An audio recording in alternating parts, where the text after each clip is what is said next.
আসসালামু আলাইকুম। Recipes by সেজাস মম চ্যানেলে সবাইকে স্বাগতম জানাচ্ছি খুবই মজাদার সুজির হালুয়া বা বরফির রেসিপিটি দেখার জন্য। সম্ভবত এই হালুয়া রেসিপিটি সবথেকে সহজে এবং ঝটপট করে তৈরি করা যায়। আর যেহেতু খুব অল্প কিছু উপকরণে এই হালুয়াটা তৈরি করা হয়, তাই এটা তৈরিতে ঝামেলাও অনেক কম, খেতেও অনেক মজা। হালুয়াটা তৈরি করার জন্য প্রথমেই চুলায় একটি পাত্র বসিয়ে 3 টেবিল চামচ ঘি হালকা গরম করে নিব। এই হালুয়াটা তৈরি করতে কিন্তু ঘি ব্যবহার করলেই খেতে সবথেকে বেশি মজা হয়। এবারে 3টা আস্ত সবুজ এলাচি আমি না ফাটিয়েই ঘিতে দিয়ে দিলাম, হালকা একটু গরম করে নিব। তবে ঘিটা যেন খুব বেশি গরম না হয়। আর এলাচিটা কিন্তু ফেটে দেওয়া যাবে না, কারণ তাতে করে এলাচির ভেতরে দানা বের হয়ে আসবে। ঘিটা হালকা গরম হয়ে আসলেই এখানে প্রায় 1.5 কাপ বা 350 গ্রামের কাছাকাছি কাঁচা সুজি দিয়ে দিলাম।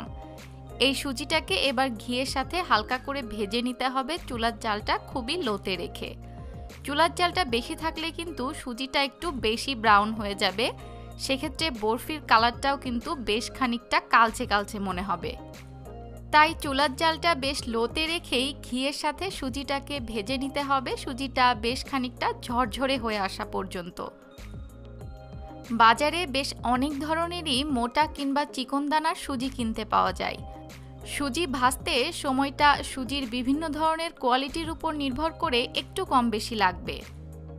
সুজি হালকা ভাজা হয়ে গেলে এবার এখানে 3 কাপ বা প্রায় 750 ml হালকা কুসুম গরম দুধ দিয়ে দিলাম সুজিটাকে রান্না করার জন্য। রান্নাটার জন্য দুধ বা পানি যেটাই ব্যবহার করেন, হালকা গরম ব্যবহার করলে কিন্তু সুজিটা আর দলা পেকে যাবে না। দুধটা ব্যবহার করলে খেতে বেশি মজা হয়, তবে দুধের পরিবর্তে কিন্তু হালকা গরম পানি দিয়েও সুজিটা রান্না করা যাবে। আর সুজিটা সেদ্ধ হয়ে যাওয়ার পরে আমি এখানে 1 কাপ চিনি ব্যবহার করছি, সাথে 1 চিমটি পরিমাণ লবণ। আমার আম্মু সবসময় বলে যে কোনো মিষ্টি খাবারে সামান্য একটু লবণ ব্যবহার করলে মিষ্টির ব্যালেন্সটা খুব সুন্দর মতো হয়। এবার সব কিছু আবারও নেড়েচেড়ে একটু মিক্স করে নিব।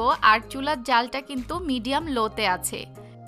আর ওই যে এলাচের টুকরোগুলো দিয়েছিলাম সেগুলো এখন উঠিয়ে নিচ্ছি। তবে যদি গুঁড়া এলাচি ব্যবহার করেন সেক্ষেত্রে এই পর্যায়ে সামান্য একটু এলাচ গুঁড়া দিয়ে দিলেই হবে। যে কোনো মিষ্টি জাতীয় খাবারেই কিন্তু চিনিটা জিনিসটা সেদ্ধ হয়ে যাওয়ার পরে অ্যাড করলে সেদ্ধ হতে অনেক কম সময় নেয়, তাই আমি চিনিটা এখানে পরে ব্যবহার করেছি। আর চিনিটা অ্যাড করার পরে চিনি থেকেও কিন্তু বেশ কিছুটা পানি বের হয়েছে। এজন্য পানিটা একটু বুঝে দিতে হবে, কারণ সুজির কোয়ালিটির উপর নির্ভর করে কিন্তু পানি সামান্য কম বেশি লাগতে পারে।